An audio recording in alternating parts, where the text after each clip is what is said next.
Baik, Assalamualaikum warahmatullahi wabarakatuh. Bagaimana kabarnya Anda semua? Saya harapkan Antum tetap dalam kondisi sehat ya nak ya. Tetap semangat dan selalu optimis mengikuti PJJ kita saat ini. Walaupun pembelajaran kita berjalan secara jarak jauh, saya harapkan pembelajaran kita selalu efektif dan selalu bersemangat setiap paginya.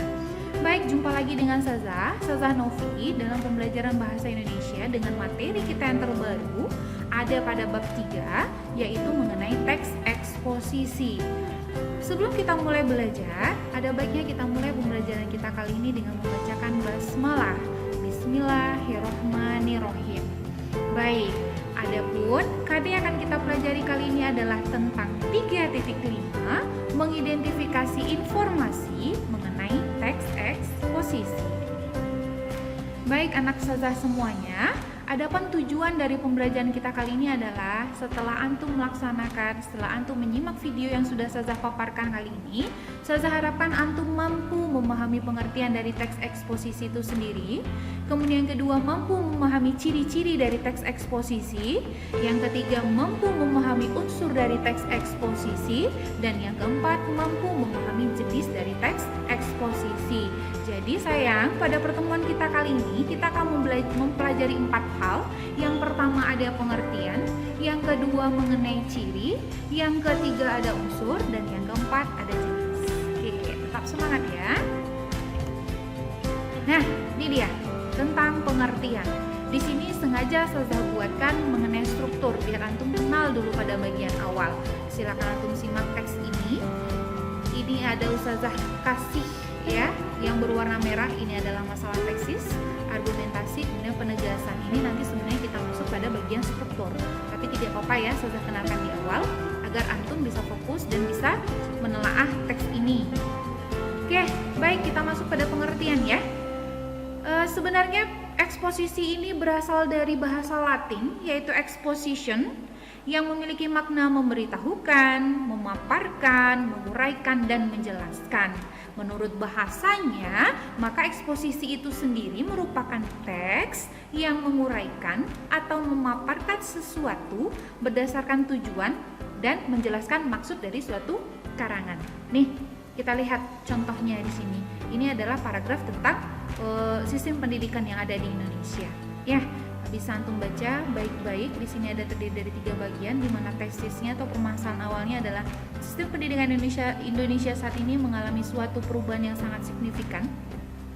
Perubahan tersebut berhubungan dengan kurikulum yang digunakan dalam dunia pendidikan. Ini masalah awalnya. Ya, ada perubahan yang sangat signifikan pada dunia pendidikan. Kemudian argumentasinya di sini atau pendapat penunjang tentang tesis ini ada beberapa paragraf. Kemudian penegasan ulang adalah mengulang kembali paparan atau argumentasi terhadap masalah yang disajikan. Jadi ingat ya sayangnya, eksposisi ini adalah suatu teks yang menguraikan dan memaparkan suatu masalah secara rinci dan jelas.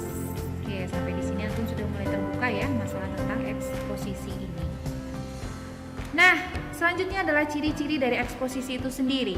Ciri-ciri dari eksposisi itu persoalannya dipaparkan secara objektif, benar, ada datanya.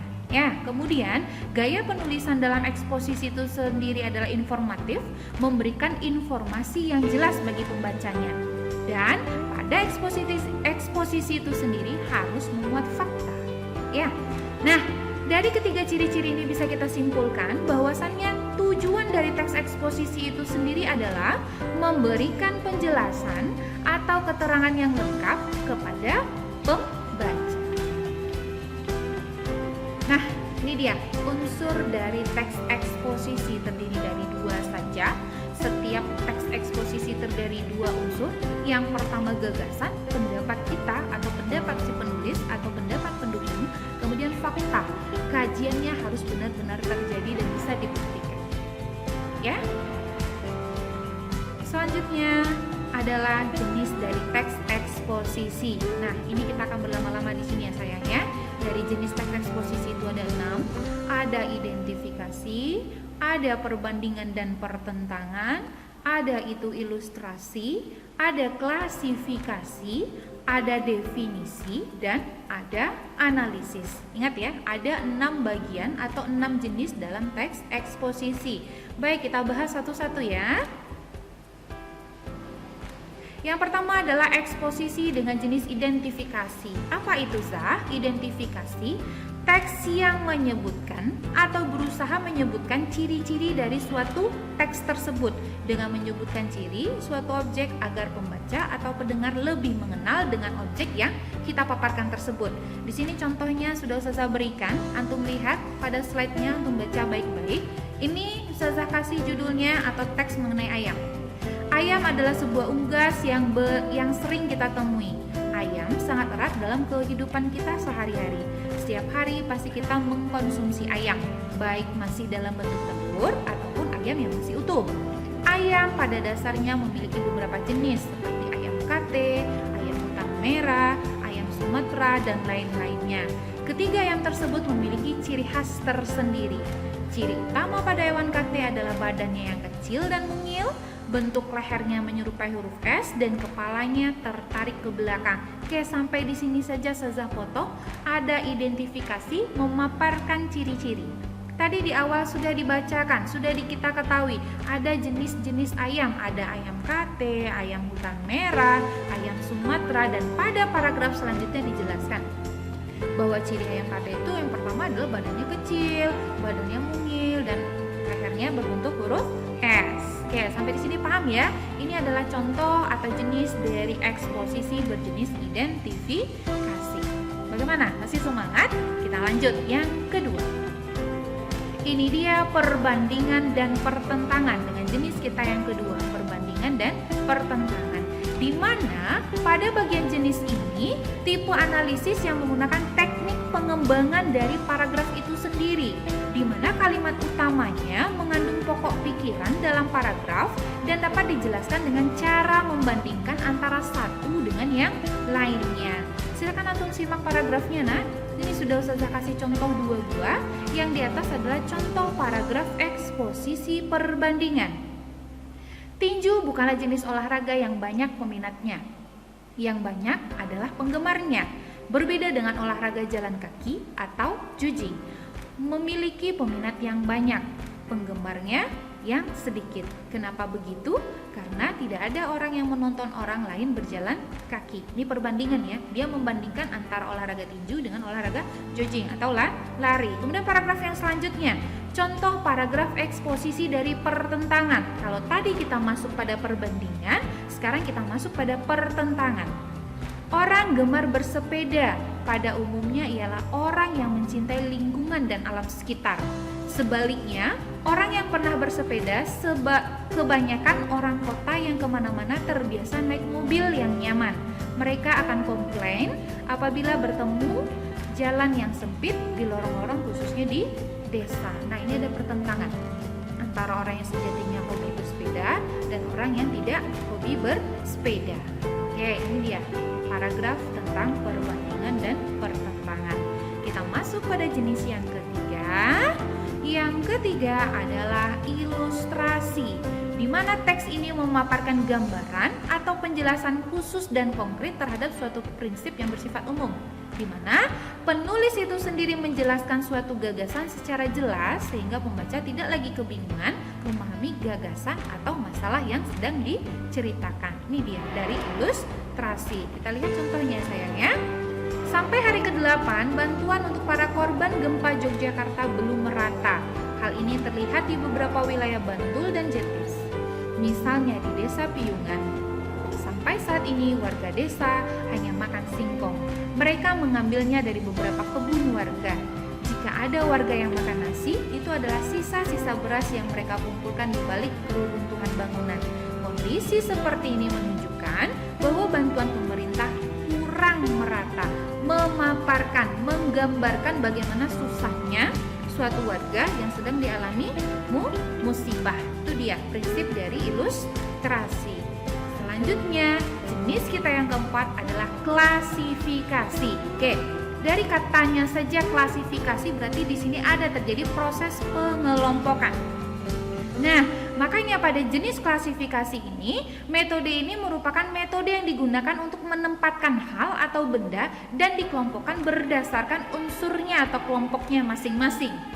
Nah, silakan ini antum perhatikan ada teksnya dengan judul sampah dan jenisnya. Sampah adalah material sisa yang tidak diinginkan setelah berakhirnya suatu proses. Sampah dapat berasal dari alam, manusia, konsumsi, nuklir, industri, dan pertambangan.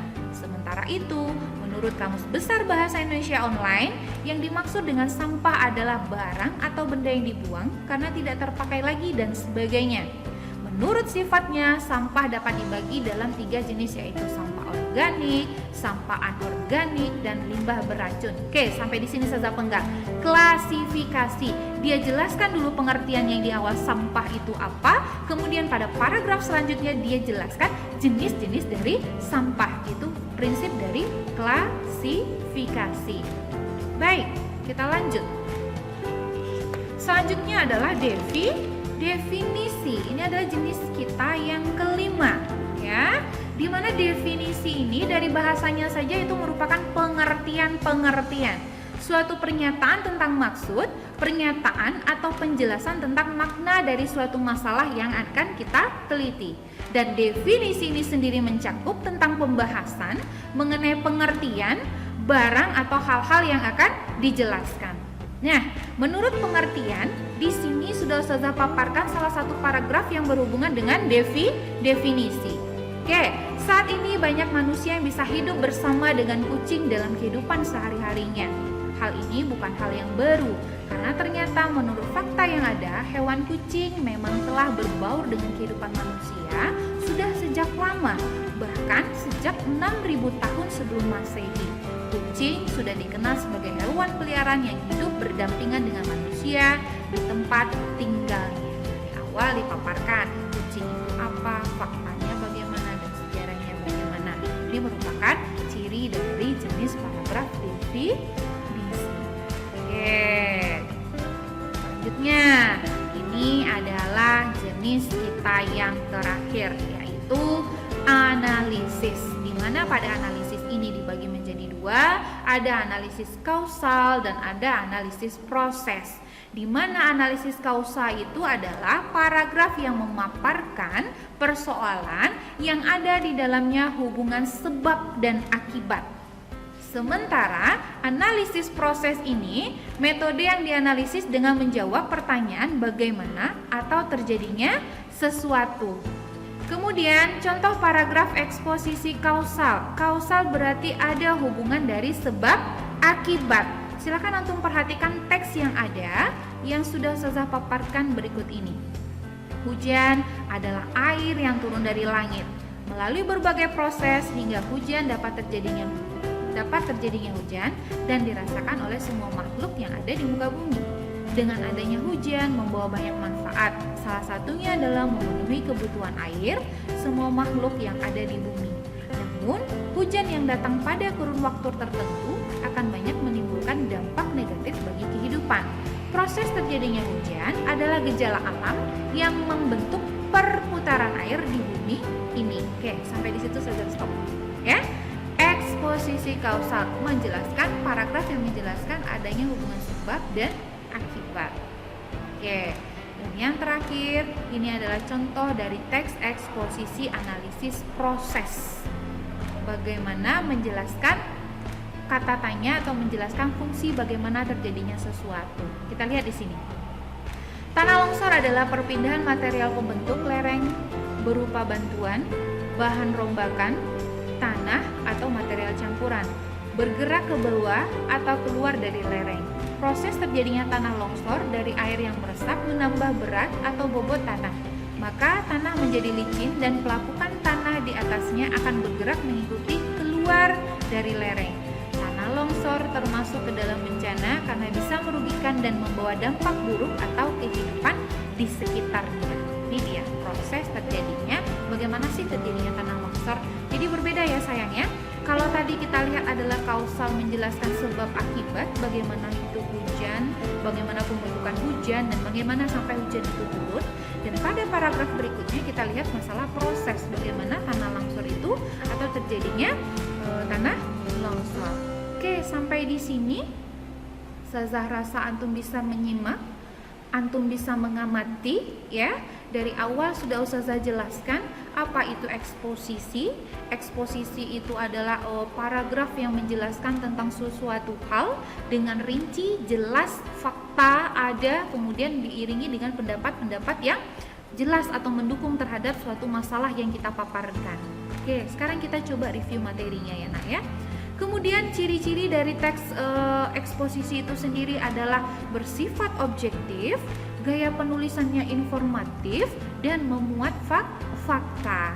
Kemudian unsur dari teks eksposisi itu sendiri ada gagasan, kemudian ada fakta. Dan jenis dari teks eksposisi itu sendiri ada identifikasi, berarti lebih merujuk kepada ciri-cirinya, kemudian perbandingan dan pertentangan, membandingkan sesuatu atau menentangkan sesuatu ya, atau ilustrasi menggambarkan sesuatu secara lebih rinci, klasifikasi menempatkan dia kepada kelompoknya masing-masing, definisi ada pengertian-pengertian sesuai dengan tahapan-tahapannya, kemudian analisis yang dibagi menjadi dua, ada kausal dan ada ini ya, proses. Oke, sampai di sini Ustazah harapkan antum mampu paham, mengerti dengan materi yang disampaikan. Ustazah akhiri pertemuan kita kali ini dengan membacakan hamdalah. Alhamdulillahirabbil alamin. Sampai jumpa pada video pembelajaran kita selanjutnya, dan jangan lupa mengerjakan tugas yang Ustazah berikan nantinya. Kerjakanlah tugas tepat pada waktunya. Jangan lupa membuat basmalah, diakhiri dengan hamdalah, awali dengan hari dan tanggal, dan dimulai dengan menulis nama dan kelas yang jelas. Ustazah tunggu tugas antum melalui foto saja dan dikirim ke WhatsApp pribadi Ustazah. Baik, sampai di sini Ustazah akhiri. Wabillahi taufik wal hidayah. Assalamualaikum warahmatullahi wabarakatuh.